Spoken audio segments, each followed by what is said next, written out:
Lockdown 5 चल रहा, corona का काल चल रहा और इस जनजीवन जो है उस तरह के पटरी ते आने की कोशिश कर रहा है, पर अजे भी कई लोगों दी समस्यावां आम लोगों दी समस्यावां उस तरह के बरकरार ने जो कि अपनी दुकानदारी चलाते हैं, कोई भी काम करता होए। सो उस नूं लैके वड्डी खबर की गल करांगे। दस्सदे कि पंजाब दे विच होटल ते रेस्टोरेंट्स नूं लैके वड्डी खबर सामने आ रही है। होटल और रेस्तरां नूं लैके वड्डी खबर सामने आ रही है। दस्सदे कि लॉकडाउन चल रहा और उस दे विच जो सरकार हुक्म करदी उस मुताबिक चलना पैंदा है। ते पंजाब सरकार ने जारी कीतियां ने नवीं गाइडलाइंस आईयां ने। रात 8 बजे तक होटल च बैठ के खा सकते हो खाना। सो हौली हौली सरकार जिहड़ी है वो हिदायत दिंदी नजर आ रही है। पहला नालों अद्धी रेशो के आधार पर खुलणगे होटल और रेस्टोरेंट। सो दस दईए कि गाइडलाइंस आईयां ने। ब्याह समागमां नूं लैके भी सरकार ने गाइडलाइंस जारी कीतियां ने। इस तो पहला 50 जिहड़े जने ने वो जा सकते सी ਵਿਆਹ ਦੇ ਵਿੱਚ ਉਹ ਵੀ जानकारी देके प्रशासन। सो हुण वड्डी खबर आ रही है होटल और रेस्टोरेंट्स नूं लैके। पंजाब दे विच होटल और रेस्टोरेंट नूं लैके वड्डी खबर है। तुसीं 8 बजे तक रात दे बैठ के खाना खा सकते हो होटल दे विच। इस तो पहला पाबंदी लाई हुई सी, सिर्फ होम डिलीवरी सीगी। हालांकि शुरुआत च गाइडलाइन आईयां सीगियां लॉकडाउन 5 च कि बैठ के खाना खा सकते हो, पर वापस ले लईयां गईयां और कहा कि सिर्फ होम डिलीवरी ही अलाउड है। और हुण फिर तो गाइडलाइंस आईयां ने। रात 8 बजे तक होटल दे विच बैठ के खाना खाया जा सकता है। पहला नालों अद्धी रेशो के आधार पर होटल जिहड़े खुलणगे। रेस्टोरेंट और होटलों नूं लैके साफ तौर पर हिदायतां दित्तियां गईयां ने। ब्याह समागमां नूं लैके भी सरकार ने गाइडलाइंस जारी कीतियां ने। ब्याह समागमां दी गल करदे हां तां 50 जने जिहड़े ने वो अलाउड ने। सरकार दे वल्लों अधिकारियों के वलों जो हुक्म जारी किए गए और वो भी जानकारी देनी पैंदी है प्रशासन। हुण तक दियां अगर ब्याह समागमां दियां गल करिए तां हिदायतां नूं लैके और हुण होटल और रेस्टोरेंट्स नूं लैके नवीं गाइडलाइंस जारी कीतियां गईयां ने। और बहुत सारे सवाल जिहड़े ने वो पैदा हो रहे हैं और उसका जवाब दे लई चर्चा लई चलते हैं न्यूज़ रूम, जिथे राजनीतिक संपादक साडे नवनीत बदवा मौजूद ने। जी तुहाडे तो जानना चाहांगे जिहड़ियां नवीं गाइडलाइंस आईयां ने, सब तो पहला की कुछ इन्हां दे विच हिदायतां ने? देखो बिल्कुल गुरजोत, जिहड़ी कि जदों अनलॉक 1 किया गया सी ते उदों कहा गया सी कि होटल रेस्टोरेंट खुल जाणगे 8 तरीक तो, पर 8 जून का जिक्र किया गया सी। पर पंजाब सरकार वालों जिहड़ी गाइडलाइंस उस विचकार आ गई सी, उस विच सीगा कि नहीं सिर्फ डाइन इन हो सकता है, यानी कि डाइन इन नहीं होएगा, तुसी होम डिलीवरी करा सकते हो और वो भी 8 बजे तक जी। पर अज उन्होंने रिवाइज करके पंजाब सरकार वालों जिहड़ी गाइडलाइंस है वो जारी कर दी गई है, जिस विच खास तौर पर जो जिक्र किया गया है वो होटल रेस्टोरेंट नूं लैके हैगा। एक तो होटल और रेस्टोरेंट जिहड़े ने 8 बजे तक खुले ने। हुण तक जिहड़े होटल रेस्टोरेंट खुले ने उत्थे सिर्फ तुसी पैक करा के ले जा सकते हो, उत्थे नहीं खा सकते। पर हुण जिहड़ी रिवाइज गाइडलाइंस पंजाब सरकार वालों जारी की गई है उस दे विच है कि हुण तुसी राती 8 बजे तक होटल रेस्टोरेंट उत्थे बह के खा सकते हो, यानी कि डाइन इन फैसिलिटी जिहड़ी है वो शुरू कर दी गई है। उस तो अलावा जो गाइडलाइन सेंटर गवर्नमेंट की सीगी कि अद्धी कैपेसिटी दे नाल जे होटल या रेस्टोरेंट दे विच 100 लोगों ते बैठण की समर्थ है तो 50 लोग बह के खा सकणगे, वो गाइडलाइन जिहड़ी है वो डिटेल रिवाइज गाइडलाइन जारी कर दी गई है। एक दूजा वड्डा मसला इत्थे एक होर आंदा है कि होर की कोई हिदायतां ने। तो जो हिदायतां सेंटर गवर्नमेंट वालों पहला जारी कीतियां गईयां सी अनलॉक 1 नूं लैके होटल रेस्टोरेंट नूं लैके वो सारियां फॉलो कीतियां जाणगियां। जिवें टिशू पेपर यूज होणगे, डिस्पोजेबल यूज होणगे, सैनिटाइजिंग का सिस्टम सारा होना चाहिए, बिना मास्क तो कुछ भी सर्व नहीं किया जाएगा। सो तमाम चीज़ां ने। पर इस दे नाल जिहड़ा जिक्र गुरजोत तुसीं कर रहे सी ब्याह समागमां नूं लैके, ब्याह समागमां नूं लैके हुण तक बैंकेट हॉल नहीं खोले गए सी। बिल्कुल सिर्फ 50 लोगों के विच तुसीं जाके ब्याह कर सकते हो, वो भी गोवा एप्लीकेशन राही पंजाब च ई पास लैण तो बाद, जो वीकेंड लॉकडाउन नूं लैके भी हिदायत आ गई सी। हुण लिखिया है कि 50 लोगों के नाल तुसीं बैंकेट हॉल दे विच जाके ब्याह कर सकते हो, क्योंकि बैंकेट हॉल का व्यापार जिहड़ा सी वो लगातार ठंडा पिया सीगा गुरजोत। और उहदे लई भी बकायदा एक डिटेल है कि 5000 स्क्वायर फुट का वो ओपन एरिया होना चाहिए जिथे वो सारे ब्याह समागम किए जा सकन। बार जिहड़े ने वो बंद ही रहणगे, जिहड़े रेस्टोरेंट दे विच बार होंदे ने या वखरे बार या ब्याहां दे विच भी जो सर्व की जाती है वो बंद रहेगा। सो कुछ चीज़ां ने थोड़ी देर तक मैंने लगता है कि होर डिटेल्स गाइडलाइन जी आ जाएगी, पर कह सकते हैं कि एक राहत जरूर है कि 8 बजे तक होटल रेस्टोरेंट नूं जो हुण तक सिर्फ होम डिलीवरी का ऑप्शन सीगा वो हुण डाइन इन हो गया है। एक सवाल जरूर पूछना चाहांगी। एक सवाल ये कि ਜਿਹੜੇ ਬੈਂਕੁਏਟਸ ਨੇ ਹਾਲਸ ਨੇ ਜੋ ਵਿਆਹਾਂ ਦੇ ਲਈ ਖੁੱਲਣਗੇ ਯਾਨੀ ਕਿ ਜਿਹੜੇ ਬਾਕੀ ਨੇ ਜਿਵੇਂ ਕਿੱਟੀ ਪਾਰਟੀਆਂ ਹੁੰਦੀਆਂ ਨੇ ਛੋਟੀ ਛੋਟੀ ਗੈਟ ਟੂਗੇਦਰਸ ਹੁੰਦੀਆਂ ਨੇ ਇੰਗੇਜਮੈਂਟ ਪਾਰਟੀ ਹੋਗੀ ਸੋ ਇਸ ਤਰ੍ਹਾਂ ਨੂੰ ਲੈ ਕੇ ਸਾਰਾ ਕੁਝ ਇਨਵੋਲਵ ਹੈਗਾ ਇਸ ਦੇ ਵਿੱਚ ਜਾਂ ਅਲੱਗ ਤੋਂ ਇਨਸਟਰਕਸ਼ਨਸ ਆਉਣਗੀਆਂ ਇਹਦੀਆਂ। देखो सीधे तौर पर जो जिक्र किया गया वो 50 लोगों का किया गया 50 लोगों की गैदरिंग वाले कुछ भी समागम जड़े तुसी कर सकते हो कुछ भी प्रोग्राम तुसी कर सकते हो जी साइज प्रॉपर ओदा दे दिता गया है कि at least 5000 square foot based on requirement of 10 by 10 of gap for a person for the purpose of maintenance of adequate social distancing so ਜ਼ਿਕਰ ਸਿੱਧੇ ਤੌਰ ਤੇ ਇਸ ਗਾਈਡਲਾਈਨ ਦੇ ਵਿੱਚ ਕਰ ਦਿੱਤਾ ਗਿਆ ਯਾਨੀ ਕਿ ਹੁਣ ਵਿਆਹ ਹੋਏ ਬਾਕੀ ਕੋਈ ਛੋਟੇ ਪ੍ਰੋਗਰਾਮ ਤੁਸੀਂ ਕਰਨੇ ਹੋਣ 50 ਤੋਂ ਜ਼ਿਆਦਾ ਲੋਕ ਨਹੀਂ ਹੋਣਗੇ ਪਰ ਉਹਦੇ ਲਈ ਵੀ ਬਕਾਇਦਾ ਗਾਈਡਲਾਈਨਸ ਡਿਟੇਲਡ ਗਾਈਡਲਾਈਨਸ ਜਿਹੜੀ ਹੈ ਉਹ ਜਾਰੀ ਕੀਤੀ ਗਈ ਹੈ। ठीक है बहुत बहुत धन्यवाद शुक्रिया फिलहाल जुड़न दे लिए और अगलियां यानी कि मुख तौर ते किन्ने ਜਿਹੜੇ ਵਿਅਕਤੀ ਨੇ ਉਹ ਪੂਰੀ ਤਰ੍ਹਾਂ ਦੇ ਨਾਲ ਆ ਸਕਦੇ ਨੇ ਉਹਨਾਂ ਦਾ ਇੰਤਜ਼ਾਰ ਰਹੇਗਾ ਔਰ ਇਸ ਤੋਂ ਇਲਾਵਾ ਹੋਰ ਕਾਫੀ ਜਿਹੜੇ ਹੈ ਉਹ ਸਵਾਲ ਜਿਹੜੇ ਦਿਲਾਂ ਦੇ ਵਿੱਚ ਆ ਰਹੇ ਨੇ ਜਿਹੜੇ ਦਿਲਾਂ ਦੇ ਵਿੱਚ ਸਵਾਲ ਆ ਰਹੇ ਨੇ ਲੋਕਾਂ ਦੇ ਵੀ ਔਰ ਜੋ ਬੈਂਕੁਏਟਸ ਹਾਲ ਦੇ ਮਾਲਕ ਨੇ ਉਹਨਾਂ ਦੇ ਦਿਲ ਵਿੱਚ ਵੀ ਥੋੜੇ ਦੇਰ ਦੇ ਵਿੱਚ ਸਭ ਕੁਝ ਸਾਫ਼ ਹੋ ਜਾਏਗਾ ਪਰ ਫਿਲਹਾਲ ਇਹ ਵੱਡੀ ਖਬਰ ਦਾ ਜ਼ਿਕਰ ਕਰਦੇ ਆ ਜੋ ਕਿ ਡਾਕਟਰਾਂ ਨੂੰ ਲੈ ਕੇ ਔਰ ਡਾਕਟਰ ਜਿਹੜੇ ਨੇ ਹੜਤਾਲ ਤੇ ਨੇ ਅੱਜ ਦੀ ਗੱਲ ਕੀਤੀ ਜਾਵੇ ਤਾਂ 10,000 ਡਾਕਟਰ ਜਿਹੜੇ ਨੇ ਹੜਤਾਲ ਤੇ ਨੇ ਕਲੀਨਿਕਲ ਸਥਾਪਨਾ ਐਕਟ ਹੈ ਜਿਸ ਦਾ ਕਿ ਵਿਰੋਧ ਹੋ ਰਿਹਾ ਔਰ ਪੁਰਜ਼ੋਰ ਵਿਰੋਧ ਹੋ ਰਿਹਾ ਬਹੁਤ ਵੱਡੇ ਪੱਧਰ ਤੇ ਵਿਰੋਧ ਹੋ ਰਿਹਾ ਆਈਐਮਏ ਦੇ ਸੱਦੇ ਤੇ ਦੱਸਦੀਏ ਕਿ 10,000 ਡਾਕਟਰ ਹੜਤਾਲ ਤੇ ਗਏ ਹੋਏ ਨੇ ਔਰ ਇਹ ਹੜਤਾਲ ਜਿਹੜੀ ਹੈ ਆਪਣੇ ਹੱਕਾਂ ਦੇ ਲਈ ਪ੍ਰਾਈਵੇਟ ਹਸਪਤਾਲਾਂ ਦੇ ਡਾਕਟਰ ਕਹਿ ਲਈਏ ਜੋ ਕਿ ਆਪਣੀ ਕਲੀਨਿਕ ਖੋਲ ਕੇ ਬੈਠੇ ਨੇ ਉਹ ਡਾਕਟਰ ਕਹਿ ਲਈਏ ਯਾਨੀ ਕਿ ਜਿਨ੍ਹਾਂ ਨੇ ਆਪਣੇ ਪੱਧਰ ਤੇ ਕੋਈ ਸਰਕਾਰ ਦੇ ਨਾਲ ਲੈਣਾ ਦੇਣਾ ਨਹੀਂ ਹੈ ਆਪਣੇ ਲੈਬ ਬਣਾਏ ਨੇ ਆਪਣੇ ਹਸਪਤਾਲ ਬਣਾਏ ਨੇ ਆਪਣੇ ਕਲੀਨਿਕ ਬਣਾਏ ਨੇ ਆਪਣਾ ਖਰਚਾ ਆਪ ਹੀ ਚਲਾਉਂਦੇ ਨੇ ਸਰਕਾਰ ਤੋਂ ਨਾ ਕੋਈ ਆਮਦਨ ਹੈ ਤੇ ਨਾ ਹੀ ਸਰਕਾਰ ਨੂੰ ਕੁਝ ਦੇਣਾ ਉਹ ਡਾਕਟਰ ਜਿਹੜੇ ਅੱਜ ਹੜਤਾਲ ਤੇ ਨੇ ਔਰ ਉਹਨਾਂ ਦਾ ਇਹੀ ਕਹਿਣਾ ਕਿ ਕਿਉਂ ਸਾਡੇ ਵਿੱਚ ਸਰਕਾਰ ਸਿੱਧੇ ਤੌਰ ਤੇ ਦਖਲਅੰਦਾਜ਼ੀ ਕਰ ਰਹੀ ਹੈ 10,000 ਡਾਕਟਰ ਅੱਜ ਹੜਤਾਲ ਤੇ ਗਏ ਹੋਏ ਨੇ ਔਰ ਕਈ ਥਾਵਾਂ ਤੇ ਤਾਂ ਐਮਰਜੈਂਸੀ ਸੇਵਾਵਾਂ ਵੀ ਬੰਦ ਨੇ ਓਪੀਡੀਜ਼ ਦੇ ਨਾਲ ਓਪੀਡੀ ਤਾਂ ਸਾਰੇ ਪਾਸੇ ਬੰਦ ਹੈ ਰੂਟੀਨ ਚੈੱਕਅਪ ਕਿਤੇ ਵੀ ਨਹੀਂ ਹੋ ਰਿਹਾ ਜਿਹੜੇ ਡਾਕਟਰ ਹੜਤਾਲ ਤੇ ਨੇ ਜਿਹੜੇ ਹਸਪਤਾਲਾਂ ਦੇ ਵਿੱਚ ਔਰ ਕਈ ਥਾਵਾਂ ਤੇ ਤਾਂ ਐਮਰਜੈਂਸੀ ਸੇਵਾਵਾਂ ਵੀ ਨਹੀਂ ਚਾਲੂ यानी कि कोई एमरजेंसी पेशेंट भी आ रहा है तो उसनू भी रैफर कर दिता जा रहा है किते हो हाँ जो पहला तो मरीज है उन्हां दा इलाज उस तरह दे नाल बदस्तूर जारी है पर जो नवे पेशेंट्स आ रहे ने उन्हां नू नहीं देखा जा रहा डॉक्टर्स इस दे विच सीधे तौर ते कह रहे ने कि असी क्यों ए बिना सोचिया समझिया फैसला अपने ते थोपण दईए सीधे तौर ते क्यों सरकार नहीं समझ रही क्यों सरकार अपने पहला हस्पतालां नू दुरुस्त नहीं कर रही जो सरकार दे अंडर आउंदे ने कि प्राइवेट हस्पतालों ते जोर अजमाइश हो रही है ये बहुत सारे सवालों की एक लंबी लिस्ट हैगी है आईएमए दे कोल जिहड़े कि सवाल पूछ रहे ने और उसे दे चलदे उन्होंने ऐलान किया होया सी कि वो अज हड़ताल ते जाणगे उसे दे तरीके दे नाल अज सवेरे 6 बजे तो लैके रात के 8 बजे तक उन्होंने हड़ताल का सद्दा दिता होया और पेशेंट जा रहे ने इलाज दे लई जिन्हां नूं नहीं पता क्योंकि कोई उन्होंने पहला तो जानकारी भी नहीं दी ना ही उन्होंने कोई अपने हस्पताल के बाहर नोटिस लगाया ना ही किसी भी तरीके दे नाल उन्होंने जानकारी पहुंचाई है पर सिर्फ ते सिर्फ मीडिया के राही जानकारी जरूर पहुंचती है कि डॉक्टर्स हड़ताल ते ने कई डेढ़ लोग ने नहीं भी जुड़ते टीवी चैनलों के नाल मीडिया के नाल वो खज्जल खवार हो रहे हैं जो इंतजार कर रहे हैं बाहर बैठ के हस्पतालों के विच डॉक्टरां और डॉक्टरां दा गुस्सा अज काफ़ी ज़्यादा पूरे तरह दे नाल कह सकते हैं शिखर ते आया हुआ है पुरजोर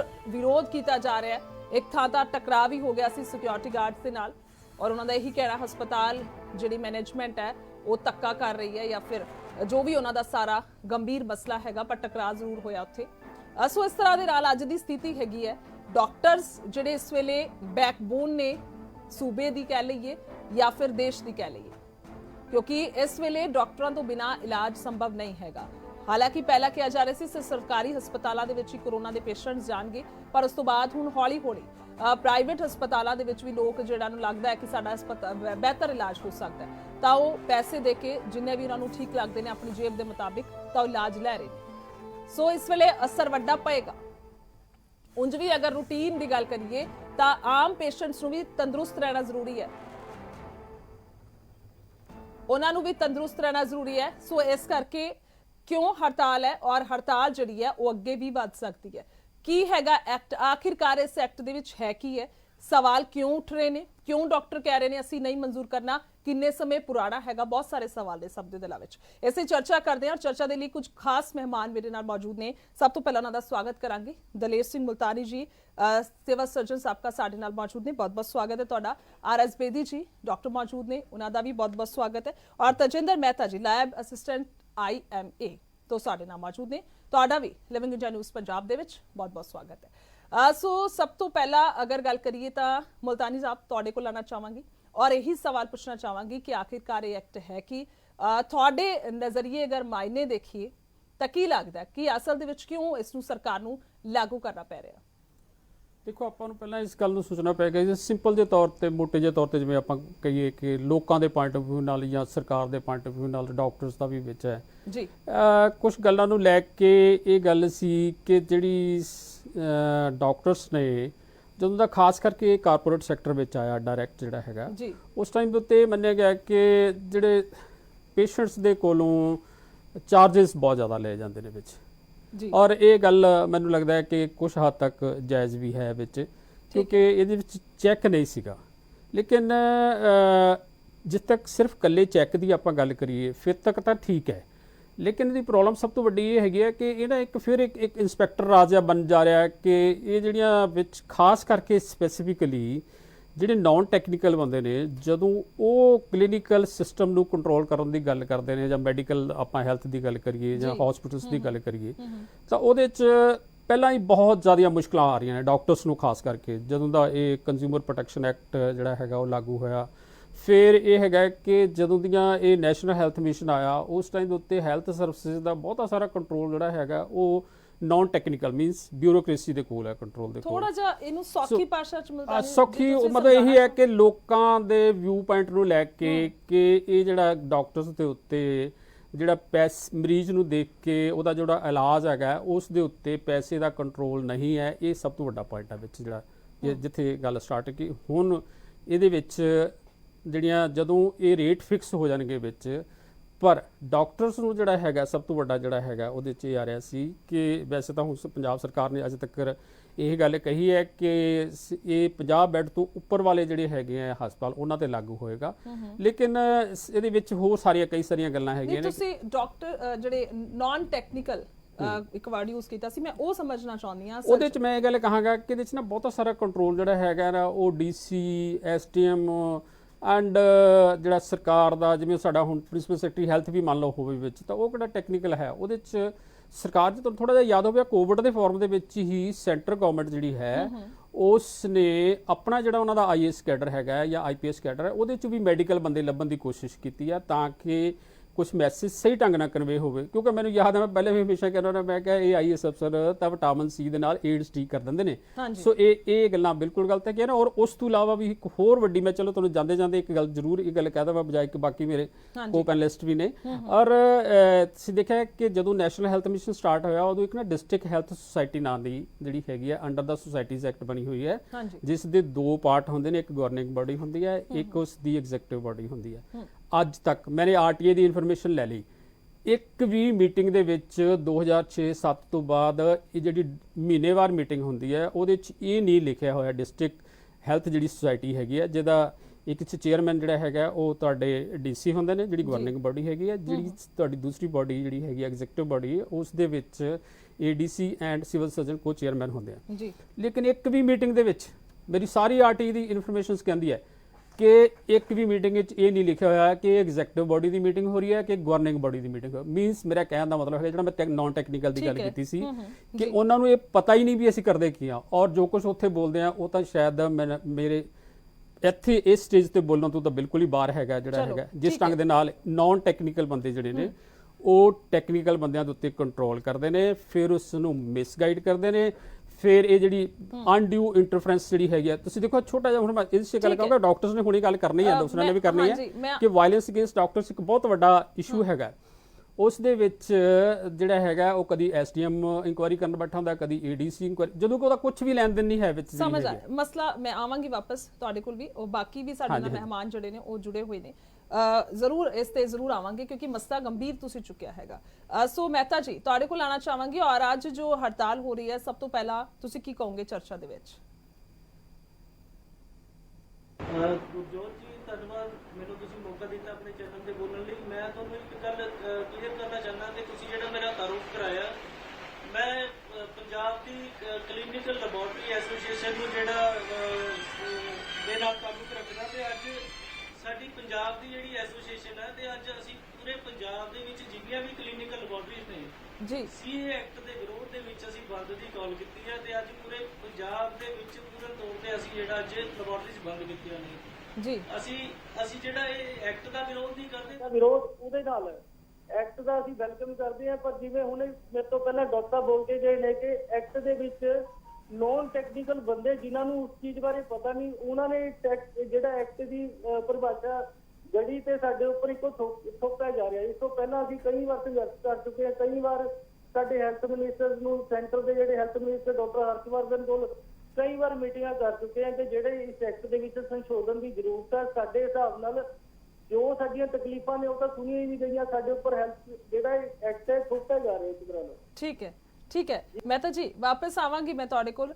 ਔਰ ਜਿਸ ਤਰ੍ਹਾਂ ਦੇ ਨਾਲ ਇੱਕ ਇਸ਼ੂ ਚੁੱਕਿਆ ਜਾ ਰਿਹਾ ਕਿ ਨਾਨ ਟੈਕਨੀਕਲ ਜਿਹੜੇ ਬੰਦੇ ਨੇ ਜਾਂ ਅਧਿਕਾਰੀ ਨੇ ਜਾਂ ਲੀਡਰਸ ਨੇ, ਜੋ ਵੀ ਇੱਕ ਵਿਭਾਗ ਦੇ ਵਿੱਚ ਆਪਣਾ ਕੋਈ ਅਜਿਹਾ ਫੈਸਲਾ ਥੋਪਿਆ ਜਾ ਰਿਹਾ ਜਿਸ ਦੇ ਲਈ ਉਹ ਤਾਲੁਕ ਹੀ ਨਹੀਂ ਰੱਖਦੇ। ਔਰ ਸਭ ਤੋਂ ਵੱਡੀ ਗੱਲ, ਇੱਕ ਇਹਨਾਂ ਦੇ ਸੀਨੀਅਰ ਕਿਸੇ ਦੇ ਵੱਲੋਂ, ਆਈਐਮਏ ਦੇ ਵੱਲੋਂ ਕੋਈ ਵੀ ਜਿਹੜਾ ਸੀਨੀਅਰ ਹੈਗਾ ਉਹਨੂੰ ਬਿਠਾ ਕੇ ਗੱਲਬਾਤ, ਸਲਾਹ ਮਸ਼ਵਰਾ ਕੁਝ ਨਹੀਂ ਕੀਤਾ ਗਿਆ। ਸੌਖੀ ਭਾਸ਼ਾ 'ਚ ਸਮਝਾਉਣ ਦੀ ਕੋਸ਼ਿਸ਼ ਕਰ ਰਹੀ ਹਾਂ ਕਿ ਆਖਿਰਕਾਰ ਮਸਲਾ ਹੈ ਕੀ ਹੈ।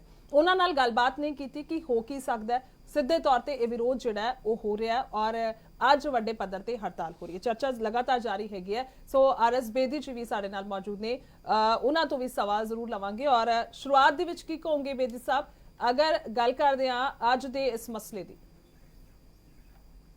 ਦੇਖੋ, ਇਹ ਤੇ ਸਾਬਿਤ ਹੋ ਗਿਆ ਹੈ ਕਿ ਸਰਕਾਰ ਪੰਜਾਬ ਦੀ ਜਿਹੜੀ ਬਕਵਾ ਗਈ ਹੈ ਔਰ ਇਹ ਜਿਹੜਾ ਡਿਸੀਜਨ ਦਿੱਤਾ ਗਿਆ ਹੈ ਇਹ ਸਮਝ ਨਾਲ ਨਹੀਂ ਲਿੱਤਾ ਗਿਆ ਜੀ। ਕੋਲ ਪਾਵਰਸ ਨਹੀਂ ਹੈ, ਕੋਈ ਇੰਫਰਾਸਟ੍ਰਕਚਰ ਜੀ ਬਣਨ ਦੇ ਕਾਬਿਲ ਨਹੀਂ ਹੈ। ਜੀ ਐਕਸ਼ਨ ਕਰਨ ਵਾਲੇ ਡਾਕਟਰਸ ਪ੍ਰਾਈਵੇਟ। ਬੇਦੀ ਸਾਹਿਬ, ਤੁਹਾਡੀ ਆਵਾਜ਼ ਨਹੀਂ ਸਹੀ ਤਰ੍ਹਾਂ ਪਹੁੰਚ ਪਾ ਰਹੀ, ਆਵਾਜ਼ ਨਹੀਂ ਸਹੀ ਤਰ੍ਹਾਂ ਪਹੁੰਚ ਪਾ ਰਹੀ, ਥੋੜੀ ਜਿਹੀ ਦਰੁਸਤ ਹੋ ਜਾਵੇ। ਮੈਂ ਹੁਣੇ ਵਾਪਸ ਆਵਾਂਗੀ। ਠੀਕ ਹੈ ਮੁਲਤਾਨੀ ਸਾਹਿਬ, ਅਗਰ ਗੱਲ ਕਰੀਏ ਤਾਂ ਜਿਸ ਤਰ੍ਹਾਂ ਦੇ ਨਾਲ ਮਹਿਤਾ ਜੀ ਵੀ ਕਹਿੰਦੇ, ਹਾਂਜੀ ਮਹਿਤਾ ਜੀ ਮੈਂ ਵਾਪਸ ਆ ਰਹੀ ਹਾਂ ਤੁਹਾਡੇ ਕੋਲ, ਇਸ ਤੋਂ ਬਾਅਦ ਤੁਹਾਡੇ ਕੋਲ ਹੀ ਆਵਾਂਗੀ। ਇੱਕ ਛੋਟਾ ਜਿਹਾ ਮੈਂ ਜਵਾਬ ਲੈਣਾ ਚਾਹਾਂਗੀ ਮੁਲਤਾਨੀ ਸਾਹਿਬ, ਜਿਸ ਤਰ੍ਹਾਂ ਦੇ ਨਾਲ ਇੱਕ ਮਸਲਾ ਤੁਸੀਂ ਸ਼ੁਰੂਆਤ ਦੇ ਵਿੱਚ ਹੀ ਚੁੱਕਦੇ ਤਾਂ ਬਿਹਤਰ ਹੋਇਆ, ਕਿਉਂਕਿ ਉਹ ਚੀਜ਼ ਹੁਣ ਸਮਝਣ ਦੇ ਵਿੱਚ ਸੌਖਾ ਹੋ ਜਾਏਗਾ। ਕੀ ਲੱਗਦਾ ਹੁਣ ਇਹ ਮਸਲਾ ਕਿੱਥੇ ਤੱਕ ਜਿਹੜਾ ਪਹੁੰਚ ਚੁੱਕਿਆ? ਔਰ ਕਿਉਂਕਿ ਕਿਹਾ ਜਾ ਰਿਹਾ 15 ਸਾਲ ਪਹਿਲਾਂ ਵੀ ਇਹ ਐਕਟ ਲਿਆਉਣ ਦੀ ਕੋਸ਼ਿਸ਼ ਹੋਈ ਸੀ। ਦੇਖੋ, ਇਸ ਤਰ੍ਹਾਂ ਹੈਗਾ ਕਿ ਪਹਿਲਾਂ ਤਾਂ ਆਪਾਂ ਨੂੰ ਗਰਾਊਂਡ ਰਿਐਲਿਟੀ ਨੂੰ ਗੱਲ ਨੂੰ ਸਮਝਣ ਦੀ ਜ਼ਰੂਰਤ ਹੈਗੀ ਹੈ। ਇੰਡੀਆ ਦੇ ਵਿੱਚ ਕਹੋ ਚਾਹੇ ਪੰਜਾਬ ਦੇ ਵਿੱਚ ਕਹੋ, ਇੱਥੇ ਤਾਂ ਜਿਹੜਾ ਸਵੀਪਰ ਹੈਗਾ ਉਸ ਤੋਂ ਲੈ ਕੇ ਤਾਂ ਡਾਇਰੈਕਟਰ ਤੱਕ ਸਾਰੇ ਬੰਦਿਆਂ ਨੂੰ ਡਾਕਟਰ ਕਿਹਾ ਜਾਂਦਾ ਹੈ।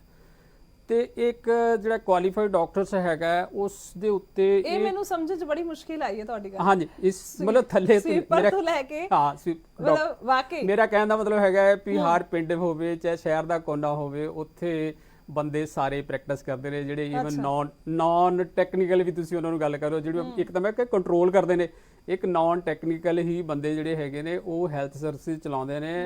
ਸਾਡੇ ਵੱਲੋਂ ਜਿਹੜਾ ਹੈਗਾ ਇੱਕ ਸਾਡੀ ਆਪਣੀ ਸੁਸਾਇਟੀ ਹੈਗੀ ਹੈ, ਮੇਰੇ ਵੱਲੋਂ ਸ਼ਾਇਦ ਮੈਂ ਕੱਲਾ ਡਾਕਟਰ ਹੋਵਾਂਗਾ ਪੰਜਾਬ ਦੇ ਵਿੱਚ ਜਿਹਨੇ ਕਈ ਸਾਰੇ ਕੇਸ ਦਰਜ ਕਰਾਏ ਕਿ ਜਿਸ ਬੰਦੇ ਨੂੰ ABC ਨਹੀਂ ਆਉਂਦੀ ਉਸ ਨੂੰ ਤਾਂ ਤੁਸੀਂ ਪ੍ਰੈਕਟਿਸ ਅਲਾਉ ਕੀਤੀ ਹੋਈ ਹੈ, ਮੀਨਸ ਉਸ ਨੂੰ ਤੁਸੀਂ ਫੜਨ ਨੂੰ ਤਿਆਰ ਨਹੀਂ। ਆ ਪਿੱਛੇ ਤੁਸੀਂ ਦੇਖੋ ਔਨ ਰਿਕਾਰਡ ਕੋਵਿਡ ਦਾ ਇਲਾਜ ਕਰਦਾ ਹੋਇਆ ਇੱਕ ਸੰਗਰੂਰ ਜ਼ਿਲ੍ਹੇ ਦੇ ਵਿੱਚ ਡਸਕਾ ਪਿੰਡ ਹੈ, ਉੱਥੇ ਮੈਂ ਵੀ ਰਿਕੁਐਸਟ ਕੀਤੀ, ਸਾਡੀ ਇੱਕ NGO ਉਸਨੇ ਵੀ ਰਿਕੁਐਸਟ ਕੀਤੀ, ਲਿਖ ਕੇ ਵੀ ਦਿੱਤਾ, ਸਿਵਲ ਸਰਜਨ ਨੂੰ ਲਿਖ ਕੇ ਦਿੱਤਾ, SSP ਨੂੰ ਲਿਖ ਕੇ ਦਿੱਤਾ, ਡਾਇਰੈਕਟਰ ਨੂੰ ਲਿਖ ਲਿਆ ਕਿ ਇਸ ਬੰਦੇ ਦੇ ਕੋਲ ਤਾਂ ਹੈ ਹੀ ਨਹੀਂ, ਗੁਰਦੁਆਰੇ ਦਾ ਭਾਈ ਹੈ ਔਰ ਕੋਵਿਡ ਦਾ ਇਲਾਜ ਕਰੀਏ ਤਾਂ ਫਿਰ ਮੇਰਾ ਕਹਿੰਦਾ ਮਤਲਬ ਹੈਗਾ ਵੀ ਨਹੀਂ ਅੱਜ ਹਾਂ ਮੈਂ ਇਸ ਕਰਕੇ ਜਿਹੜੀ ਨਾਨ ਟੈਕਨੀਕਲ ਬੰਦੇ, ਮੈਂ ਬਾਰ-ਬਾਰ ਫਿਰ ਇਹ ਗੱਲ ਕਹਾਂਗਾ ਕਿ ਤੁਸੀਂ ਜਿਹੜਾ ਟੋਟਲੀ ਅਨਪੜ੍ਹ ਬੰਦਾ ਹੈ ਉਸ ਤੇ ਤਾਂ ਤੁਹਾਡਾ ਕੋਈ ਕੰਟਰੋਲ ਨਹੀਂ ਹੈ। ਜਿਹੜਾ ਇੱਕ ਕੁਆਲੀਫਾਈਡ ਬੰਦਾ ਹੈ ਜਿਸ ਨੇ 25-30 ਸਾਲ ਜਿਹੜੀ ਹੈਗੀ ਉਹ ਪੜ੍ਹਾਈ ਕੀਤੀ ਹੈ, ਫਿਰ ਉਸ ਪਹਿਲਾਂ ਚੁੱਕੇ ਜਾ ਰਹੇ ਨੇ। ਇਹ ਮੈਂ ਜਿਹੜੇ ਵੱਖ-ਵੱਖ ਜ਼ਿਲ੍ਹਿਆਂ 'ਚ ਵੀ ਗੱਲ ਕੀਤੀ ਹੈ ਨਾ ਪੱਤਰਕਾਰਾਂ ਨੇ, ਉਹੀ ਕਹਿ ਰਹੇ ਨੇ ਕਿ ਜਿਹੜਾ 20 ਸਾਲ ਦਾ ਤਜਰਬਾ ਉਹਨੂੰ ਵੀ ਤੁਸੀਂ ਇੱਕ ਬਰਾਬਰ ਲੈ ਰਹੇ, ਜਿਹੜਾ ਉਹਨੇ ਸ਼ੁਰੂ ਕੀਤਾ ਉਹਨੂੰ ਵੀ। ਠੀਕ ਹੈ ਮੁਲਤਾਨੀ ਸਾਹਿਬ, ਮੈਂ ਉਸ ਤੋਂ ਇਲਾਵਾ ਵੀ ਮੇਰਾ ਕਹਿੰਦਾ ਮਤਲਬ ਹੈਗਾ ਕਿ ਤੁਸੀਂ ਇਹ ਨਾਨ ਟੈਕਨੀਕਲ ਬੰਦੇ ਜਿਹੜੇ ਹੈਗੇ ਨੇ ਇਹਨਾਂ ਨੇ ਸੱਤਿਆਨਾਸ਼ ਕੀਤਾ ਹੋਇਆ ਸਿਹਤ ਮਹਿਕਮੇ ਦਾ ਔਰ ਸੱਤਿਆਨਾਸ਼ ਕਰ ਰਹੇ ਨੇ। ਬਸ ਮੈਂ ਤੁਹਾਨੂੰ ਇੱਥੇ ਗੱਲ ਕਹੂੰਗਾ। ਠੀਕ ਹੈ, ਮੈਂ ਵਾਪਸ ਜ਼ਰੂਰ ਆਵਾਂਗੀ। ਬੇਦੀ ਸਾਹਿਬ, ਜੇਕਰ ਆਵਾਜ਼ ਦਰੁਸਤ ਹੈ ਮੈਂ ਕੋਸ਼ਿਸ਼ ਕਰਾਂਗੀ ਗੱਲਬਾਤ ਕਰਨ ਦੀ। ਕੀ ਕਹੋਗੇ ਜਿਸ ਤਰ੍ਹਾਂ ਦੇ ਨਾਲ ਮਸਲਾ ਇਹੀ ਹੈ ਕਿ ਸਭ ਨੂੰ ਇੱਕੋ ਤੱਕੜੀ 'ਚ ਕਿਉਂ ਤੋਲਿਆ ਜਾ ਰਿਹਾ ਹੈ ਔਰ ਉਸ ਦੇ ਲਈ ਸਭ ਕੁਝ ਇੱਕ ਬਰਾਬਰ ਕਿਉਂ ਲਾਗੂ ਕੀਤਾ ਜਾ ਰਿਹਾ ਹੈ? ਦੇਖੋ ਤੁਸੀਂ ਇਹ ਦੇਖ ਸਕਦੇ ਹੋ ਕਿ ਸਾਡੇ ਨਾਲ ਕਿਵੇਂ ਡਿਸਕ੍ਰਿਮੀਨੇਸ਼ਨ ਕੀਤੀ ਜਾਂਦੀ ਹੈ। ਸੈਂਟਰ ਨੇ ਜਦੋਂ ਇੱਕ ਚਾਈਨਾ ਦੇ ਨਾਲ ਜਦੋਂ ਇੱਕ ਥੋੜਾ ਜਿਹਾ ਇੱਕ ਟਸਲ ਹੋਈ ਹੈ ਤੇ 500 ਕਰੋੜ ਰੁਪਇਆ ਉਹਨਾਂ ਨੇ ਕਹਿ ਦਿੱਤਾ ਹੈ ਕਿ ਜਿਹੜੇ ਡਿਫੈਂਸ ਫੋਰਸਸ ਨੇ ਉਹਨਾਂ ਨੂੰ ਇਹ ਦਿੱਤਾ ਗਿਆ ਹੈ ਤਾਂ ਕਿ ਉਹ ਲੜਾਈ ਅੱਛੀ ਤਰ੍ਹਾਂ ਨਾਲ ਲੜ ਸਕਣ। ਅੱਜ ਜਿਹੜੀ ਹੈਗੀ ਹੈ ਕੋਵਿਡ ਦੇ ਵਿੱਚ ਇਹ ਟਾਈਮ ਸੀਗਾ ਜਦੋਂ ਇਹ ਜਿਹੜੇ ਡਾਕਟਰਸ ਨੇ ਉਹਨਾਂ ਦੇ ਜਿਹੜੇ ਪ੍ਰਤੀਨਿਧੀ ਨੇ ਉਹਨਾਂ ਨੂੰ ਮਜ਼ਬੂਤ ਕਰਦੇ, ਉਹਨਾਂ ਦੀ ਸਹਾਇਤਾ ਦਿੰਦੇ। ਸਾਰੀ ਜਿਹੜੀ ਲੜਾਈ ਹੈ ਉਹ ਡਾਕਟਰ ਦੇ ਪੈਨਲਿਸਟ ਸਪੈਸ਼ਲਿਸਟ ਦੇ ਦੁਆਰਾ ਇਹ ਲੜੀ ਜਾਣੀ ਚਾਹੀਦੀ ਸੀਗੀ ਔਰ ਗਵਰਨਮੈਂਟ ਨੂੰ ਸਹਾਇਤਾ ਦੇਣੀ ਚਾਹੀਦੀ ਸੀਗੀ। ਹੁਣ ਇੱਥੇ ਕੀ ਕਰ ਰਹੇ ਨੇ, ਸਰਕਾਰ ਕੋਲ ਤੇ ਕੁਝ ਆਪਣੇ ਪੱਲੇ ਤੇ ਆਪਣੇ ਹੱਥ ਝਾੜਦੇ ਇਹਨਾਂ ਨੇ। ਹੁਣ ਇਹ ਕੀ ਕਰਦੇ ਪਏ ਨੇ ਕਿ ਲੋਕਾਂ ਨੂੰ ਡਿਸਟਰੈਕਟ ਕਰਨ ਵਾਸਤੇ ਪ੍ਰਾਈਵੇਟ ਹਸਪੀਟਲ ਦੇ ਉੱਤੇ ਇਹੋ ਜਿਹੇ ਕਾਨੂੰਨ ਜਲਦੀ ਨਾਲ ਲਗਾਉਣ ਦੀ ਕੋਸ਼ਿਸ਼ ਕਰ ਰਹੇ ਨੇ। ਮੈਂ ਕਹਿੰਦਾ ਕਿ ਇਹ ਠੀਕ ਹੈ ਕਿ ਵੀ ਜਿਹੜੇ ਗਰੀਬ ਆਦਮੀ ਨੇ ਕੋਵਿਡ ਦੇ ਦੌਰਾਨ ਉਹਨਾਂ ਨੂੰ ਇਲਾਜ ਜਿਹੜਾ ਹੈਗਾ ਉਹ ਸਹੀ ਦਾਮਾਂ ਵਿੱਚ ਮਿਲਣਾ ਚਾਹੀਦਾ ਹੈ, ਮਗਰ ਇਹਦੇ ਵਿੱਚ ਬੜਾ ਇੱਕ ਸੌਖਾ ਤਰੀਕਾ ਹੈ ਕਿ ਪੰਜਾਬ ਦੀ ਗਵਰਨਮੈਂਟ ਅਗਰ ਇਹ ਤੈਅ ਕਰੇ ਕਿ ਲੈਟਰ ਸੇ 10,000 ਰੁਪਇਆ ਰੋਜ਼ ਦਾ ਜਿਹੜਾ ਉਹ ਚਾਰजेस ਹੋਣਗੇ, ਉਸ ਤੋਂ ਉੱਤੇ ਜਿਹੜੇ ਚਾਰजेस ਲੱਗਣਗੇ ਉਹ ਜਿਹੜੀ ਹੈਗੀ ਹੈ ਉਹ ਗਵਰਨਮੈਂਟ ਰੀਇੰਬਰਸ ਕਰੂਗੀ। ਸੋ ਕੁਝ ਜਿਹੜੀ ਹੈਗੀ ਹੈ ਭਾਰ ਉਹ ਪ੍ਰਾਈਵੇਟ ਹਸਪੀਟਲ ਦਾ ਪੇਸ਼ੈਂਟ ਚੱਕੇ ਤੇ ਜ਼ਿਆਦਾ ਜਿਹੜਾ ਭਾਰ ਹੈ ਉਹ ਜਿਹੜੇ ਗਵਰਨਮੈਂਟ ਚੱਕੇ। ਤਾਂ ਪ੍ਰਾਈਵੇਟ ਹਸਪੀਟਲ ਨੇ ਤਨਖਾਹਾਂ ਵੀ ਦੇਣੀਆਂ, ਬਿਜਲੀ ਪਾਣੀ ਦਾ ਜਿਹੜਾ ਹੈਗਾ ਖਰਚਾ ਉਹ ਵੀ ਕਰਨਾ ਹੈਗਾ, ਆਪਣਾ ਇਨਫਰਾਸਟ੍ਰਕਚਰ ਵੀ ਬਣਾਇਆ ਹੋਇਆ ਹੈ। ਠੀਕ ਹੈ। ਹੁਣ ਜਿਹੜੇ ਸੋ ਪ੍ਰਾਈਵੇਟ ਹਸਪੀਟਲ ਜਾਂ ਪ੍ਰਾਈਵੇਟ ਦੀ ਕੋਈ ਵੀ ਜਿਹੜੀ ਇਹ ਸੰਸਥਾ ਹੈਗੀ ਹੈ ਡੈਮੋਕ੍ਰੈਟਿਕ ਕੰਟਰੀ ਦੇ ਵਿੱਚ ਉਹਨਾਂ ਕਿਸੇ ਨੂੰ ਵੀ ਗਵਰਨਮੈਂਟ ਨੂੰ ਇਹ ਹੱਕ ਨਹੀਂ ਹੈ ਪ੍ਰਾਈਸ ਨੂੰ ਕੈਪ ਕਰਨ ਦਾ। ਉਹ ਉਹਨਾਂ ਨੂੰ ਸਪੋਰਟ ਕਰ ਸਕਦੀ ਹੈ as and van required. MSME ਜਿਹੜੀ ਹੈਗੀ ਹੈ, ਜਿਹੜੀ micro small and medium enterprises ਹੈਗੀਆਂ, ਉਹਨਾਂ ਨੂੰ ਤੁਸੀਂ ਰਿਲੀਫ ਦੇ ਰਹੇ ਹੋ, ਉਹਨਾਂ ਨੂੰ ਤੁਸੀਂ ਪੈਕੇजेस ਦੇ ਰਹੇ ਹੋ, ਉਹਨਾਂ ਨੂੰ ਤੁਸੀਂ ਪੈਸੇ ਦੇ ਰਹੇ ਹੋ, ਟੈਕਸ ਰਿਲੀਫ ਦੇ ਰਹੇ ਹੋ, ਬਿਜਲੀ ਦੇ ਵਿੱਚ ਰਿਲੀਫ ਦੇ ਰਹੇ ਹੋ। ਇਹੋ ਜਿਹਾ ਮੈਂ ਕੋਈ ਵੀ ਐਲਾਨ ਨਹੀਂ ਸੁਣਿਆ ਕਿ ਡਾਕਟਰਾਂ ਦੇ ਹਸਪੀਟਲ ਦੇ ਵਿੱਚ ਇਹੋ ਜਿਹਾ ਰਿਲੀਫ ਜਿਹੜਾ ਹੈਗਾ ਉਹ ਦਿੱਤਾ ਜਾਏਗਾ। ਸੋ ਇਹ ਕਿਉਂਕਿ ਡਾਕਟਰ ਇੱਕ ਸ਼ਰੀਫ ਲੋਕ ਹੈ ਔਰ ਉਹਨਾਂ ਨੂੰ ਇੱਕ ਓਥ ਹੈਗੀ ਹੈ, ਉਹਦੇ ਵਿੱਚ ਉਹ ਕੰਮ ਕਰਦੇ ਨੇ। ਇਸ ਕਰਕੇ ਜਿਹੜੀ ਸਰਕਾਰਾਂ ਨੇ ਉਹਨਾਂ ਤੇ ਦਬਾਅ ਪਾ ਰਹੀਆਂ ਔਰ ਆਪਣੀਆਂ ਕਮੀਆਂ ਨੂੰ ਛੁਪਾਉਣ ਵਾਸਤੇ ਦਬਾਅ ਪਾਇਆ ਜਾ ਰਿਹਾ। ਇਹਦੇ ਨਾਲ ਮੈਂ ਆਪਣੀ ਗੱਲ ਖਤਮ ਕਰਨਾ ਚਾਹੁੰਦਾ। ਠੀਕ ਹੈ ਬੇਦੀ ਸਾਹਿਬ, ਮਸਲਾ ਇਹੀ ਹੈਗਾ ਕਿ ਕਿਸ ਤਰ੍ਹਾਂ ਦੇ ਨਾਲ ਜਿਹੜਾ ਹੈ ਤੈਅ ਕੀਤੇ ਜਾ ਸਕਦੇ ਨੇ ਕਿ ਇੰਨੇ EMPLOYE ਹੋਣਗੇ, ਇੰਨੇ ਜਿਹੜਾ ਤੁਸੀਂ ਤਨਖਾਹ ਜਿਹੜੀ ਦੇ ਸਕਦੇ ਹੋ, ਇੰਨੇ EMPLOYEES ਰੱਖ ਸਕਦੇ ਹੋ, ਇੰਨੀ ਫੀਸ ਹੋਏਗੀ। ਸਭ ਤੋਂ ਵੱਡੀ ਗੱਲ ਇਹ ਪੋਸਿਬਿਲਿਟੀ ਹੈ। ਹਾਂਜੀ ਠੀਕ ਹੈ। ਤੁਸੀਂ ਦੇਖੋ ਇਸ ਤਰ੍ਹਾਂ ਹੈਗਾ, ਤੁਸੀਂ ਹੋਟਲ ਵਿੱਚ ਜਾਂਦੇ ਹੋ, ਇੱਕ 3 ਸਟਾਰ ਹੋਟਲ ਹੈ, ਇੱਕ 5 ਸਟਾਰ ਹੋਟਲ ਹੈ, ਇੱਕ ਢਾਬਾ ਹੈਗਾ, ਉਹ ਸਾਰਿਆਂ ਨੇ ਆਪਣੇ ਜਿਹੜੇ ਹੈਗੇ ਨੇ ਉਹ ਚਾਰजेस ਰੱਖੇ ਹੋਏ ਨੇ। ਤੁਸੀਂ ਕਿਵੇਂ ਕਹਿ ਸਕਦੇ ਹੋ ਕਿ ਜੀ ਢਾਬੇ ਦਾ ਜਿਹੜਾ ਹੈਗਾ ਰੇਟ ਹੈ ਔਰ 5 ਸਟਾਰ ਹੋਟਲ ਦਾ ਰੇਟ ਹੈ ਉਹ ਸੇਮ ਕਰੋ? ਪਹਿਲੀ ਗੱਲ। ਦੂਜੀ ਗੱਲ ਇਹ ਹੈ ਕਿ ਪ੍ਰਾਈਵੇਟ ਹਸਪੀਟਲ ਜਿਹੜੇ ਹੈਗੇ ਨੇ ਉਹ ਮਾਰਕੀਟਿੰਗ ਫੋਰਸ ਦੇ ਨਾਲ ਚੱਲਦੇ ਨੇ। ਜਿਹੜੇ ਮੇਰੇ ਹਸਪਤਾਲ ਜਿਹੜਾ ਹੈਗਾ ਹੈ, ਮੈਂ ਅਗਰ ਜ਼ਿਆਦਾ ਚਾਰਜ ਕਰਦਾ ਹੈ ਔਰ ਮੇਰੇ 'ਚ ਉਹ ਕਾਬਲੀਅਤ ਨਹੀਂ ਹੈ ਤੇ ਅੱਜ ਕੱਲ ਦੇ ਹਾਲਾਤ ਵਿੱਚ ਇੱਕ ਪੇਸ਼ੈਂਟ ਨੂੰ ਇਹ ਚੋਇਸ ਹੈਗੀ ਹੈ ਕਿ ਮੇਰੇ ਕੋਲ ਨਾ ਆ ਕੇ ਕਿਸੇ ਵੀ ਹੋਰ ਹਸਪਤਾਲ ਤੋਂ ਜਾ ਸਕਦਾ ਹੈ। ਇੱਕ ਹੋਰ ਵੀ ਮਸਲਾ ਚੁੱਕਿਆ ਜਾ ਰਿਹਾ ਹੈ। ਠੀਕ ਹੈ ਬੇਦੀ ਸਾਹਿਬ, ਮੈਂ ਮਾਫੀ ਵੀ ਚਾਹਾਂਗੀ ਕਿਉਂਕਿ ਮੇਰੇ ਕੋਲ ਸਮਾਂ ਬਹੁਤ ਘੱਟ ਹੈ। ਹਾਂਜੀ, ਧਿਆਨ ਦੇਣ ਦੀ ਲੋੜ ਨਹੀਂ ਹੈ। ਵਾਪਸ ਆਵਾਂਗੀ ਜ਼ਰੂਰ, ਬਹੁਤ ਘੱਟ ਸਮਾਂ ਹੈਗਾ। ਮਹਿਤਾ ਜੀ, ਅਗਰ ਗੱਲ ਕਰੀਏ ਤਾਂ ਜਿਸ ਤਰ੍ਹਾਂ ਦੇ ਨਾਲ ਸਥਿਤੀ ਹੈ, ਸਭ ਤੋਂ ਵੱਡੀ ਗੱਲ ਜੋ ਸਭ ਕੁਝ ਤੈਅ ਕਰਨ ਦੀ ਕੋਸ਼ਿਸ਼ ਕੀਤੀ ਜਾ ਰਹੀ ਹੈ, ਕੀ ਕਹੋਗੇ ਸਭ ਤੋਂ ਪਹਿਲਾਂ? ਜੇ ਅੱਜ ਵਿਰੋਧ ਹੋ ਰਿਹਾ ਹੈ, ਜੇਕਰ ਗੱਲ ਨਹੀਂ ਮੰਨੀ ਜਾਂਦੀ ਜਾਂ ਗੌਰ ਨਹੀਂ ਫਰਮਾਇਆ ਜਾਂਦਾ ਤਾਂ ਕੀ ਹੋ ਸਕਦਾ ਹੈ ਅੱਗੇ ਭਵਿੱਖ ਵਿੱਚ? ਇਹਦੇ ਵਿੱਚ ਗੁਰਜੋਤ ਜੀ ਮੈਂ ਪਹਿਲਾਂ ਡਿਫਾਈਨ ਕਰਨਾ ਚਾਹੁੰਦਾ ਕਿ ਸਾਡੀਆਂ ਜਿਹੜੀਆਂ ਮੰਗਾਂ ਜੀ ਨੇ, ਜਿਹੜੀਆਂ ਸੈਂਟਰ ਗਵਰਨਮੈਂਟ ਨੇ ਪਾਲਿਸੀ ਇਹਦੇ ਵਿੱਚ ਬਣਾਈ ਹੈ, ਉਹਦੇ ਵਿੱਚ ਉਹਨਾਂ ਨੇ ਇੱਕ ਮਿਨੀਮਮ ਲੈਬ ਨੂੰ ਰਨ ਕਰਨ ਲਈ ਉਹਨਾਂ ਨੇ 3 ਹਿੱਸਿਆਂ ਦੇ ਵਿੱਚ ਤਕਸੀਮ ਕੀਤਾ, ਬੇਸਿਕ, ਮੀਡੀਅਮ ਤੇ ਐਡਵਾਂਸ। ਤੇ ਜਿਹੜਾ ਸਾਡਾ ਅਸੀਂ ਲੈਬੋਰਟਰੀਜ਼ ਰਨ ਕਰਦੇ ਆ ਇੱਥੇ, ਬੇਸਿਕ ਦੇ ਵਿੱਚ ਅਸੀਂ ਡਿਮਾਂਡ ਕਰਦੇ ਆ ਜਿਹੜੀ ਉਹਨਾਂ ਨੇ ਇਹਦੇ ਵਿੱਚ ਸ਼ਰਤਾਂ ਰੱਖ ਦਿੱਤੀਆਂ ਕਿ ਇਹਦੇ ਵਿੱਚ MSc ਜਿਹੜੀ 3 ਕੈਟਾਗਰੀ ਦੇ ਵਿੱਚ ਇੱਕ ਲੈਬ ਨੂੰ, ਬੇਸਿਕ ਲੈਬ ਨੂੰ ਰਨ ਕਰ ਸਕਦੇ ਨੇ। ਜਦੋਂ ਕਿ ਪਿਛਲੇ ਸਾਡੇ ਕੁਝ ਇਹੋ ਜਿਹੇ ਪੁਰਾਣੇ ਲੈਬੋਰਟਰੀ ਟੈਕਨੀਸ਼ੀਅਨ ਸੀਨੀਅਰ ਸਾਡੇ ਜਿਹੜੇ ਟੈਕਨੀਸ਼ੀਅਨ ਨੇ ਉਹ ਪਿਛਲੇ 50 ਸਾਲ ਤੋਂ ਲੈਬੋਰਟਰੀ ਚਲਾ ਰਹੇ ਨੇ, ਕੁਝ 35 ਸਾਲ ਤੋਂ ਨੇ, ਕੋਈ 20 ਸਾਲ ਤੋਂ ਨੇ, ਕੋਈ 10 ਸਾਲ ਤੋਂ ਨੇ। ਅੱਜ ਉਹ ਬੰਦੇ ਇੱਕ ਲੈਬੋਰਟਰੀ ਦੇ ਵਿੱਚੋਂ ਦੀ ਜੇ 50,000 ਰੁਪਏ ਦਾ ਕੰਮ ਕਰਦੇ ਨੇ, 50,000 ਦੀ ਕਮਾਈ ਕਰਦੇ ਨੇ, ਜੇਕਰ ਉਸ ਲੈਬੋਰਟਰੀ ਦੇ ਵਿੱਚ 3 MSc ਟੈਕਨੀਸ਼ੀਅਨ ਜਿਹੜੇ ਪਾ ਦਿੱਤੇ ਗਏ ਤਾਂ ਉਹ ਜਿਹੜੀ ਕਮਾਈ ਦਾ ਇੱਕ ਸਿੱਧਾ ਸਾਧਨ ਹੈ, ਜਿੱਥੇ 10,000 ਲੈਬੋਰਟਰੀਆਂ ਜਿਹੜੀਆਂ ਸਿੱਧੇ ਤੌਰ ਤੇ ਇਫੈਕਟ ਹੋਣਗੀਆਂ। ਜਦੋਂ ਕਿ ਇਹ ਪਾਲਿਸੀ ਬਣਾਉਣ ਲੱਗਿਆ ਇਹ ਗੌਰ ਨਹੀਂ ਕੀਤਾ ਗਿਆ ਕਿ ਸਾਡੇ ਕੋਲ ਪੂਰੇ ਪੰਜਾਬ ਦੇ ਵਿੱਚ MSc ਟੈਕਨੀਸ਼ੀਅਨ ਕਿੰਨੇ ਨੇ, ਟੋਟਲ ਪੈਥੋਲੋਜਿਸਟ ਦੀ ਜਿਹੜੀ ਇੱਥੇ ਸਾਡੇ ਕੋਲ ਗਿਣਤੀ ਹੈ ਉਹ 450 ਹੈ। ਇਹ ਜਿਹੜੇ MD ਪੈਥੋਲੋਜਿਸਟ ਨੇ ਜਾਂ PhD ਡਾਕਟਰਸ ਨੇ ਇਹ ਐਡਵਾਂਸ ਲੈਬ ਜਿਹੜੀ ਰਨ ਕਰ ਸਕਦੇ ਨੇ। ਸਾਡਾ ਇਹਦੇ ਵਿੱਚ ਕੋਈ ਇੱਕ ਸਮੱਸਿਆ ਨਹੀਂ। ਸਾਡੀ ਸਮੱਸਿਆ ਇਹ ਹੈ ਕਿ ਜਿਹੜੀ ਅਸੀਂ ਬੇਸਿਕ ਲੈਬ ਰਨ ਕਰਦੇ ਹਾਂ, ਜਿਹਦੇ ਵਿੱਚ ਅਸੀਂ ਰੂਟੀਨ ਟੈਸਟ ਕਰਕੇ ਮਰੀਜ਼ ਦੇ ਇਲਾਜ ਦੇ ਵਿੱਚ ਤੇ ਪਿੰਡਾਂ ਦੇ ਵਿੱਚ ਸ਼ਹਿਰਾਂ ਦੇ ਵਿੱਚ ਡਾਕਟਰ ਨੂੰ ਸਰਵਿਸ ਦੇ ਰਹੇ ਆ, ਮਰੀਜ਼ਾਂ ਨੂੰ ਸਰਵਿਸ ਦੇ ਰਹੇ ਆ। ਇਹ ਐਕਟ ਆਉਣ ਦੇ ਨਾਲ ਜਿਹੜਾ ਪੂਰੇ ਪੰਜਾਬ ਪੱਧਰ ਤੇ ਗਰਾਊਂਡ ਲੈਵਲ ਤੇ ਜਾ ਕੇ ਮਰੀਜ਼ਾਂ ਨੂੰ ਇਹਦੀਆਂ ਵੱਡੀਆਂ ਕੀਮਤਾਂ ਜਿਹੜੀਆਂ ਟੈਸਟਾਂ ਦੀਆਂ ਜਿਹੜੀਆਂ ਦੇਣੀਆਂ ਪੈਣਗੀਆਂ। ਠੀਕ ਹੈ, ਇਹਦੇ ਨਾਲ ਕਈ ਪਰਿਵਾਰ ਜਿਹੜੇ 30,000 ਦੇ ਕਰੀਬ ਪਰਿਵਾਰ ਜਿਹੜੇ ਇਫੈਕਟ ਹੋਣਗੇ।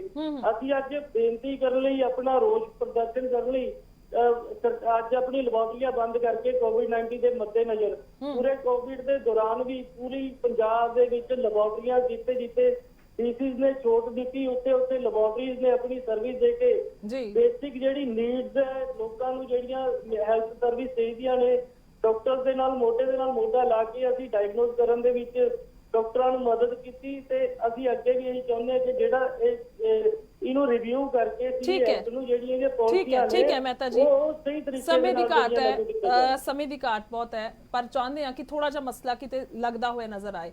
ਮੁਲਤਾਨੀ ਸਾਹਿਬ ਜੋ ਕਿਹਾ ਜਾ ਰਿਹਾ ਇੱਕ ਮੈਂ ਇਹਦੇ ਵਿੱਚ ਗੱਲ ਆਪਣੀ ਥੋੜੇ ਸ਼ਬਦਾਂ ਵਿੱਚ, ਹਾਂਜੀ ਠੀਕ ਹੈ ਜੀ, ਥੋੜੇ ਸ਼ਬਦਾਂ ਵਿੱਚ ਜਿੱਦਾਂ ਆਪਾਂ ਪ੍ਰਭਾਸ਼ਿਤ ਕਰਦੇ ਹਾਂ ਕਿ ਜਿਵੇਂ ਡੀ ਫਾਰਮੇਸੀ ਹੈ, ਡਿਪਲੋਮਾ ਇਨ ਫਾਰਮੇਸੀ, ਉਹ ਬੰਦੇ ਜਾ ਕੇ ਆਪਣੇ ਕੈਮਿਸਟ ਕਾਊਂਟਰ ਦੇ ਉੱਪਰ ਜਿਹੜੀ ਮਰਜ਼ੀ ਦਵਾਈ ਜਿਹੜੀ ਡਾਕਟਰ ਉਹਨਾਂ ਨੂੰ ਲਿਖ ਕੇ ਦਿੰਦਾ ਤੇ ਉਹਨੇ ਉਹ ਦਵਾਈ ਦੇ ਦੇਣੀ ਹੈ ਤੇ ਡਾਕਟਰ ਨੇ ਉਹਨਾਂ ਨੂੰ ਸਮਝਾਉਣਾ ਇਹ ਦਵਾਈ ਨੂੰ ਕਿੱਦਾਂ ਤੁਸੀਂ ਖਾਣਾ। ਸਾਡਾ ਕੀਤਾ ਵੀ ਇਦਾਂ ਹੀ ਹੈ ਕਿ ਅਸੀਂ ਆਪਣੇ ਕੰਮ ਦੇ ਵਿੱਚ ਡਾਕਟਰ ਨੇ ਟੈਸਟ ਲਿਖ ਕੇ ਦੇਣਾ, ਅਸੀਂ ਉਹ ਟੈਸਟ ਕਰਕੇ ਦੇਣਾ, ਡਾਕਟਰ ਨੇ ਉਹ ਟੈਸਟ ਡਾਇਗਨੋਸ ਕਰਕੇ ਦੇਣਾ। ਜਦੋਂ ਅਸੀਂ ਡਿਪਲੋਮਾ ਹੋਲਡਰ BSc ਤੇ MSc ਹੈਗੇ ਆ ਤੇ ਸਾਡੇ ਉੱਪਰ ਜਿਹੜੇ ਕਾਲੇ ਕਾਨੂੰਨ ਜਿਹੜੇ ਥੋਪੇ ਜਾ ਰਹੇ ਨੇ, ਅਸੀਂ ਅੱਜ ਉਹਦੇ ਵਿਰੋਧ ਠੀਕ ਹੈ ਅਖੀਰਲਾ ਸਮਾਂ ਹੈਗਾ ਬਿਲਕੁਲ ਕੁਝ ਸੈਕਿੰਡ ਨੇ। ਮੁਲਤਾਨੀ ਸਾਹਿਬ 30 ਸੈਕਿੰਡ ਨੇ ਤੁਹਾਡੇ ਕੋਲ। ਕੀ ਨੁਕਸਾਨ ਹੋ ਰਿਹਾ ਹੈ, ਕੀ ਲੱਗਦਾ ਹੈ, ਕੀ ਪੋਸਿਬਿਲਿਟੀ ਹੋ ਸਕਦੀ ਹੈ, ਬਸ ਇਹ ਪੁੱਛਾਂਗੀ ਤੁਹਾਨੂੰ। ਦੇਖੋ ਸਿਰਫ ਇੱਕ ਗੱਲ ਇਹ ਹੈਗਾ ਕਿ ਜਿਹੜੀਆਂ ਸਟ੍ਰਾਈਕਸ ਹੁੰਦੀਆਂ ਨੇ ਮੈਂ ਤਾਂ ਕਦੇ ਵੀ ਜਸਟੀਫਾਈ ਨਹੀਂ ਕੀਤੀਆਂ ਜਿਹੜੀਆਂ ਹੈਗੀਆਂ ਨੇ, ਕਿਉਂਕਿ ਲੋਕਾਂ ਨੂੰ ਪਰ ਮਜਬੂਰੀ ਹੋ ਜਾਂਦੀ ਹੈ ਕਿ ਇਹ ਜਿਹੜੀ ਅੱਜ ਵੀ CAA ਦੀ ਗੱਲ ਹੋਈ ਹੈ, ਬੜੀ ਵਾਰੀ ਪਹਿਲਾਂ ਵਿੱਚ ਮੀਟਿੰਗਸ ਹੋਈਆਂ ਨੇ, ਕੋਈ ਉਸ ਦਾ ਰਿਜ਼ਲਟ ਨਹੀਂ ਕੱਢਣਾ, ਕੋਈ ਲੋਕਾਂ ਦੀ ਗੱਲ ਨਹੀਂ ਸੁਣਨੀ, ਕੋਈ ਲੋਕ ਹਿੱਤ ਨਹੀਂ ਵਿੱਚ ਰੱਖਣਾ, ਬਸ ਆਪਣੀ ਹੈਂਕੜਬਾਜ਼ੀ ਜਿਹੜੀ ਹੈਗੀ ਆ ਉਹ ਰੱਖਣੀ ਹੈ ਵਿੱਚ।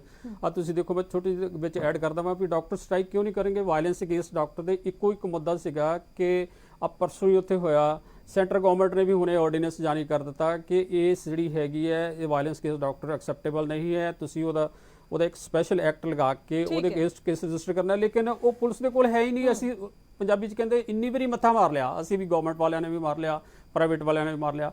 ਦੂਸਰੀ ਗੱਲ ਹੈਗੀ ਹੈ ਕਿ ਜਦੋਂ ਮਰਜ਼ੀ ਡਾਕਟਰ ਦੇ ਕੇਸ ਚੱਕਦੇ ਆ ਉਹਦੇ ਅਗੇਂਸਟ FIR ਦਰਜ ਕਰ ਦਿੰਦੇ ਆ, ਡਾਕਟਰ ਫਿਰ ਰੌਲਾ ਨਹੀਂ ਪਾਣਗੇ। ਹੋਰ ਦੱਸੋ ਕੀ ਕਰਨਗੇ ਵਿੱਚ ਜਿਹੜੀ ਹੈਗੀ ਅੱਜ ਅਸੀਂ ਲੋਕਾਂ ਕੋਲ ਵੀ ਮਾਫੀ ਮੰਗਦੇ ਆ, ਲੇਕਿਨ ਸਰਕਾਰ ਨੂੰ ਥੋੜਾ ਲੋਕ ਹਿੱਤ ਚ ਤੇ ਡਾਕਟਰਾਂ ਦੇ ਹਿੱਤ ਵਿੱਚ ਸੋਚਣਾ ਪਏਗਾ। ਠੀਕ ਹੈ ਬੇਦੀ ਜੀ, ਅਖੀਰਲਾ ਇੱਕ ਲਾਈਨ ਹੀ ਤੁਸੀਂ ਅਖੀਰਲਾ ਕਮੈਂਟ ਦੇ ਦਿਓ, ਉਸ ਤੋਂ ਬਾਅਦ ਮੈਂ ਇਜਾਜ਼ਤ ਲਵਾਂਗੀ, ਮੇਰੇ ਕੋਲ ਸਮੇਂ ਦੀ ਬਹੁਤ ਘਾਟ ਹੈ ਜੀ।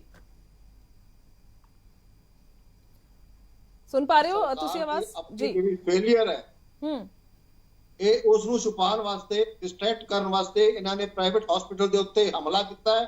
ਔਰ ਇਹ ਜਿਹੜਾ ਹੈਗਾ ਸਿਰਫ ਹਸਪਤਾਲ ਵਾਸਤੇ ਨਹੀਂ, ਡਾਕਟਰਾਂ ਵਾਸਤੇ ਹੀ ਨਹੀਂ, ਪਬਲਿਕ ਵਾਸਤੇ ਤੇ ਗਵਰਨਮੈਂਟ ਵਾਸਤੇ, ਦੋਨਾਂ ਵਾਸਤੇ ਭਾਰੀ ਪਊਗਾ। ਔਰ ਇਹਦੇ ਜਿਹੜੀ ਜ਼ਿੰਮੇਵਾਰੀ ਹੈ ਉਹ ਟੋਟਲ ਸਰਕਾਰ ਦੀ ਹੈ।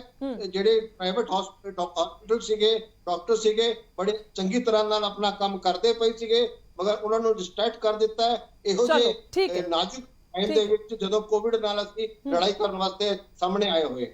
ਠੀਕ ਹੈ, ਬਹੁਤ ਬਹੁਤ ਸ਼ੁਕਰੀਆ ਸਾਰੇ ਹੀ ਖਾਸ ਮਹਿਮਾਨਾਂ ਦਾ ਜੁੜਨ ਦੇ ਲਈ। ਔਰ ਮਸਲਾ ਹੀ ਹੈਗਾ ਕਿ ਜਿਸ ਤਰ੍ਹਾਂ ਦੇ ਨਾਲ ਜੋ ਹਾਲਾਤ ਨੇ ਕਿਉਂ ਨਹੀਂ ਸੋਚਿਆ ਜਾ ਰਿਹਾ ਇਸ ਮਸਲੇ ਦੇ ਬਾਬਤ, ਔਰ ਅੱਗੇ ਕੀ ਹੋਏਗਾ ਵੇਖਣ ਵਾਲੀ ਗੱਲ ਹੈ। ਫਿਲਹਾਲ ਦਿਓ ਇਜਾਜ਼ਤ, ਅੱਜ ਦੇ ਮੁੱਦੇ ਦੇ ਵਿੱਚ ਇੰਨਾ ਹੀ। ਧੰਨਵਾਦ।